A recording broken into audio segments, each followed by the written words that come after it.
revisited 20 years later, episode 9. We are down to the final 10 episodes. Off the bat, elephant in the room, you may notice my arm. I've suffered second-degree burns. And the episode 41 kicks off with them getting into space, and the orb ship launched is being assembled. It's called the Kusaragi. We have some decent character conversations, like Lula Flaga pointing out to Athrun, you know, you're still wearing that Zap uniform, and Athrun just answers him, yeah, I know who I am, I know my father's the chairman, but this war is wrong and we need to do something about it, and we get the gist of that. Kigali is still reeling from the death of her father. She reveals to Kira that they're siblings, and when they leave the Kusaragi, like Athrun asks, he goes, shouldn't you be with her? And he basically smartly points out, no, she needs some space and some time.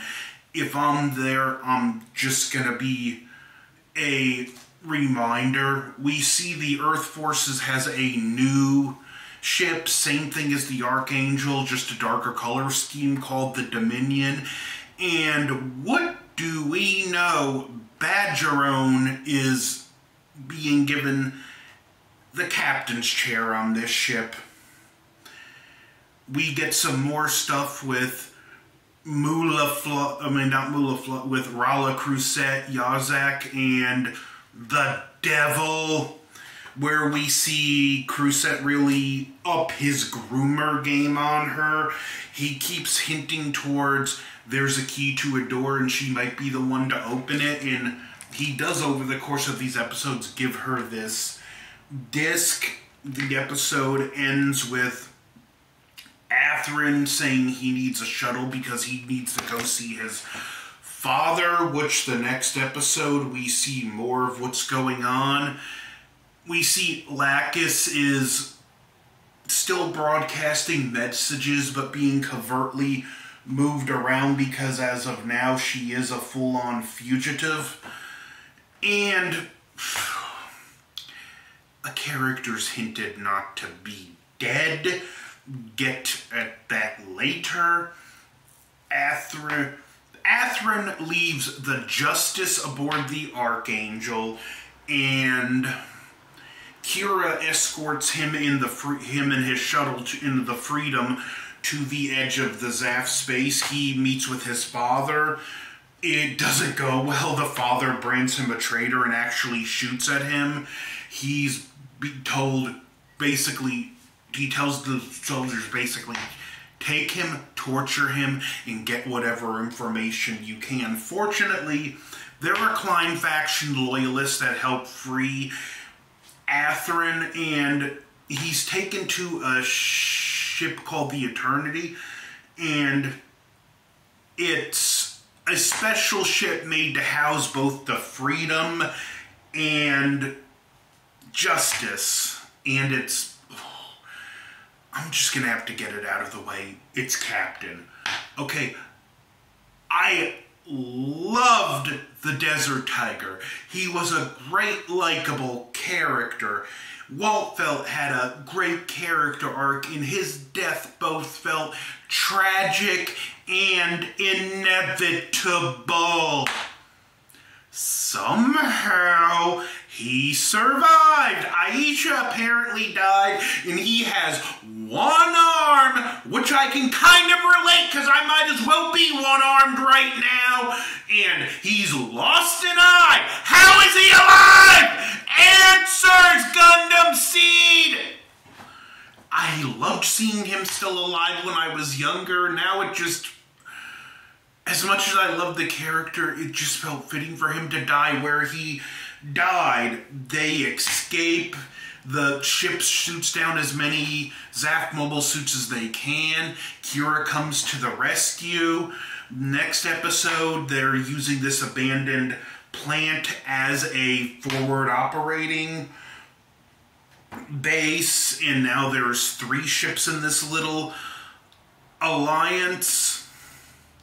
And we do have, so again, some nice conversations in here. Like, there's a conversation where they're all talking, and like Waltfeld brings some stuff up, and it's, you can see, even though they're on the same side, because their countries they come from do have some different ideals, it does kind of get brought up. And Waltfeld says something, and Little Flog is like, that's enough. Then he apologizes. He's like, yeah, but the thing is, it's enough because you're right. There's even a line where Kira's like, you know, you have every reason to want to take revenge on me, and his conclusion is, yeah, I do. That's war. Everyone has a good reason, but it doesn't make it right. Hinting that all is forgiven, which is nice. They get hailed by the Dominion, which they find out Badgerone is the captain. And I'll admit, again, this is nice because you have Rompnius and Badgerone captaining ships of the same class who know each other's tactics. And I do love the tactics in this. Like, they trap up one ship with these wires that has to be cut loose. And, like, Badgerone, like, uses a trick where she gets to ship the Archangel to strafe into missiles she's firing. Azrael is on board the Dominion too, and naturally the boosted men and their Gundams are there. He wants the Archangel destroyed, but Badgerone, who you can tell is conflicted, does message the Archangel, and she's like, please stand down. And I do like the tactics in this fight. Even just the various Gundams and the Astrays working together. Like, there's one part I like where Diarca calls Lulaflaga Pops, and he's like, don't call me Pops. And it's, again, a nice moment. Like, Diarca's not doing it to be condescending or anything, maybe giving him a little bit of a hard time, but that's just giving a fellow wingman a nickname. We see, and this has been established before, where Flaga has a kind of new type flash, and he senses Crusette's near. And Diarca goes with him to cover him. They encounter both Crusette and Yazak. The battle goes on, and the boosted men run out of power. Why this is going on, the strike's damaged, and he chases after, and Flaga chases after Crusette into this facility on foot. Yarzak and Diarca, like, Yarzak's upset, like, how dare you pilot Diarca's Gundam? Diarca hails him, and they start to talk. Kira comes into freedom, and, like, Diarca does hail him. He's like, please, Kira, let me handle this. You go help Flaga. And to Kira's credit, he trusts Diarca enough to do it. And if I said I wasn't excited for, like, Diarca's face turn in the last few episodes, he's becoming my favorite character in the series. Like, just, wow, his character arc I do thoroughly enjoy.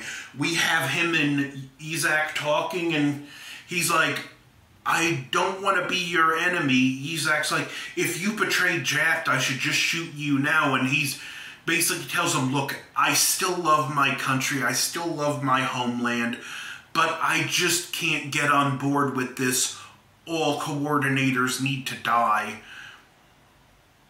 issue. It's not right. And it's a fun conversation. As I was saying, it's a good little fun conversation between them, and we see that Diarca is acting on his convictions, and we've been seeing Yizak is starting to feel conflicted. Earlier, Rala Crusette made a comment to Mula Flaga about the child can't defeat the father. when Kira shows up, he follows them into the facility with a gun. There is a funny little moment where Mulaflag is like, you might want to take the safety off, and we get some, like, soap opera level twists here. They didn't go as far as, I am your father, but they might as well have.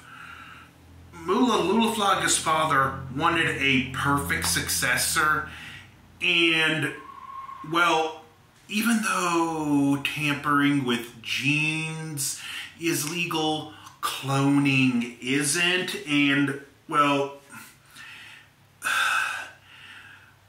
Crusette is a coordinator clone of Mulaflag's father, who apparently set fire to the mansion and killed his father in a fire.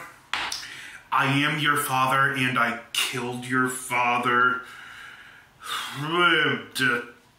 It does explain why he has issues like taking pills and whatnot. Like, he's a clone, and because the process was not perfect, like, he has medical issues. And it also turns out, it shows how flawed the coordinator process is, and, like, you can't perfectly engineer the coordinator to be what you want, and some of it comes from the fact that the mother's body plays too big of a factor. Well, Kira, as Flaga, he never realized, Crusette, he never realized when Athrun talked about Kira that it was this Kira, but Kira is basically a coordinator, a perfect coordinator that was made in a test tube, that was able to be engineered to the letter because he managed to remove the mother's body from the equation. There's a little more gunfight. Crusette gets his mask knocked off. Mulaflaga gets shot. They go their separate ways. Even Diarca, he's still like, I don't want to have to fight you, Izak. He's like, but basically, I know I'm doing the right thing. And we see Izak is even more conflicted than before when the Zaf 2 get to their ship. Crusette runs into his office, takes a mouthful of pills and puts another mask on, gives orders, collects himself, then he tells the demon woman, I have one more thing for you to do. He gives her the disc, puts her in an escape pod, and actually messages the Dominion, and he's like, before the battle begins, I'm returning a prisoner to you. Athrun wanted to go back and help Kira, but he wasn't allowed to in case the boosted men return, which they do. Everyone shows up and, like, Kira helps fight them off at the last minute, and it ends with the stage set for the final battle. Again, a real mixed bag here with some what in the world plot twist. Like, I could have Rala Crusette and Mulaflaga beat the whole clone thing of the father is a bit much. I could have been more on board with them being brothers, but it's like, yeah, I'm not a fan of that twist. But, yeah, it is what it is. And I'm still, for the most part, enjoying my time with the show. I do like that the Eternal, the Bridge of the Eternal, looks like the head of a djinn. I am, as much as I loved Waltfeld, I feel bringing him back undoes a fitting end to his character. Kigali really grows into not having to fight on the battlefield, but to lead. Be an awful shame to see her back on the get off battlefield. But Gundamseed Revisited 20 years later, episode 9. We have one more episode to go. I'm really sad to see this one go, but I will do more Gundam because this has been a lot of fun. So, like, share, comment, subscribe, and don't play with fire, kids. Over and out.